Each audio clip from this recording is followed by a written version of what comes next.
নমস্কার বন্ধুরা। আজকে আমি আপনাদের বনফুলের একটি গল্প পড়ে শোনাব। গল্পটির নাম সমাধান।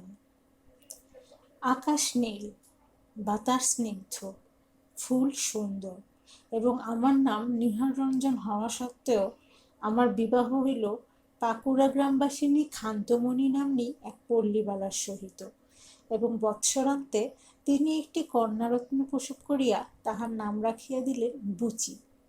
নামকরণটিতে একটু আপত্তি করিয়াছিলাম, তাহাতে বাড়ির এবং পাড়ার সকলে সত্য কথাই বলিল। এই কালো কুৎসিত মেয়ে, তার নাম পুষ্পমঞ্জুরি দিবি নাকি? তোর যত সব অনাচেষ্টি। মেয়েটা কুৎসিতই ছিল, রং তো কালোই, একটা চোখ ছোট আর একটা বড়, তাছাড়া কিরকম যেন বোকা হবা ধরনের, মুখে সর্বদাই লালা ঝরে। ও পুষ্পমঞ্জুরি নাম দেওয়াটা চলে না ঠিক। বছর দুই পরে খান্তমণি খুব বুচিকে লইয়া বাপের বাড়ি গিয়াছেন।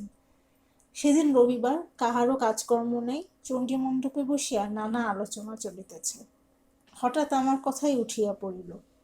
নৃপেন বলিল, এই দেখো না নিহারের অদেষ্ট, হলো বা যদি একটা মেয়ে, তাও আবার এমন কদাকার।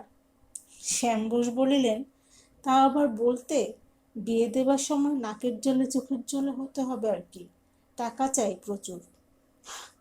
হারুখুড়ো তামাকটাতে দুটান দিয়া কহিলেন, আরে ভাই, আজকাল আবার শুধু টাকা হলেই হয় না, লোকে টাকাও চায়, রূপও চায় যে।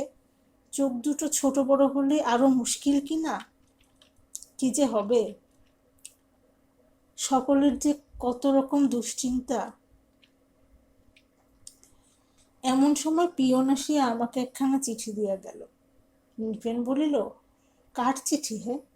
আমি চিঠিটা পড়া শেষ করিয়া বলিলাম, বউ লিখেছে বুচি কাল মারা গেছে।